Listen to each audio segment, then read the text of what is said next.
Makin dikaji, makin takjub jadinya. Binatang liar dan tidak bertamadun sebenarnya mempunyai dan menginspirasi teknologi luar biasa. Persoalannya, bagaimanakah ahli-ahli saintis mengaplikasikan konsep-konsep ini dalam bidang kejuruteraan, pengangkutan, pertanian, dan alat-alat kegunaan umum yang lain. Salam sejahtera, salam memartabatkan budaya membaca dan salam nadi ilmu amalan membaca. Subatra Devi, anak perempuan nama Mani nama diberi, pelajar tingkatan 4 dari Sekolah Menengah Kebangsaan Perempuan Metodis Ipoh.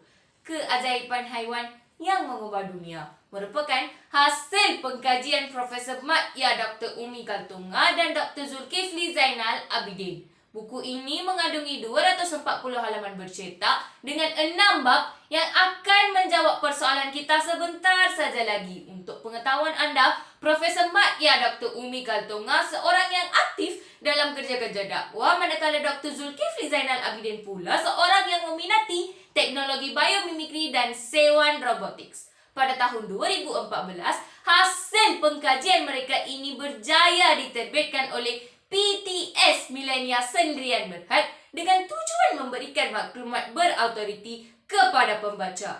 Pertama sekali, pengenalan buku ini disajikan dengan penciptaan Maha Pencipta yang memberikan petunjuk kepada makhluk-makhluknya. Maha Pencipta sentiasa memastikan gerakan makhluk-makhluknya menepati ketetapan yang ditetapkan olehnya. Seterusnya, hidup kita yang hakiki menjadi bab 2 pula menempatkan teknologi berilhamkan haiwan. Teknologi berilhamkan haiwan ini begitu luas cabang-cabangnya. Kemajuan sains dan teknologi sememangnya berkembang pesat dan pantas. Secara khususnya, penulis telah memberikan perkembangan-perkembangan terkini dalam penyelidikan teknologi berilhamkan haiwan. Sebagai contoh, lalat yang dianggap menjijikkan juga telah dijadikan inspirasi untuk menjadikan CCTV lebih efisien.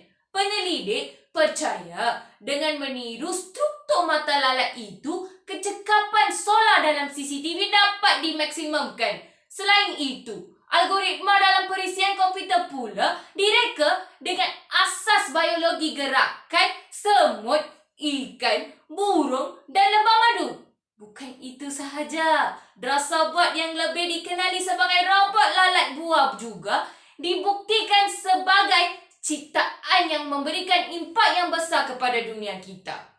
Wahai intelijensia di luar sana, sains dan teknologi bukan hanya menekankan kemajuan dan teknologi, ia juga meliputi penjagaan alam sekitar. Dan di sini saya ingin menegaskan beberapa persoalan yang terdapat di dalam buku ini. Yang pertamanya, mengapa perlunya kembali kepada alam sedangkan tu banyak kerosakan dan kepupusan haiwan yang telah berlaku di dunia kita. Kedua pula, mengapa perlunya mencari penyelesaian sedangkan bumi kita sedang tunjukkan tanda-tanda ia hampir hancur lebur. Kedua-dua persoalan ini jelas menunjukkan bahawa penulis itu sendiri seakan-akan menyerah diri kepada suratan takdir. Ingat, kita tidak berlepas tangan lagi. Kita hendaklah menghapuskan sikap mementingkan diri serta tamak dan haloba. Pendek kata, janganlah biarkan revolusi biomimikri menjadi revolusi perindustrian pula. Jadi begitulah hasil kupasan buku yang dapat saya gambarkan kepada anda semua. Setelah meneliti dan mengkaji buku ini sehingga akar umbi, saya ingin memberikan apresiasi kepada penulis buku Profesor Mat Ya Dr. Umi Kaltunga dan Dr. Zulkifli Zainal Abidin kerana telah menyumbangkan masa dan tenaga serta mencurahkan ilmu mereka untuk menghasilkan buku yang penuh dengan info dan maklumat berkaitan sains dan haiwan. Semoga buku ini dapat melahirkan lebih ramai para saintis dalam kalangan generasi pewaris dan bakal mendatang. Semoga buku ini juga dapat memberikan faedah dan manfaat kepada murid-murid sekolah rendah dan menengah. Sekian keajaiban haiwan yang mengubah dunia. Terima kasih.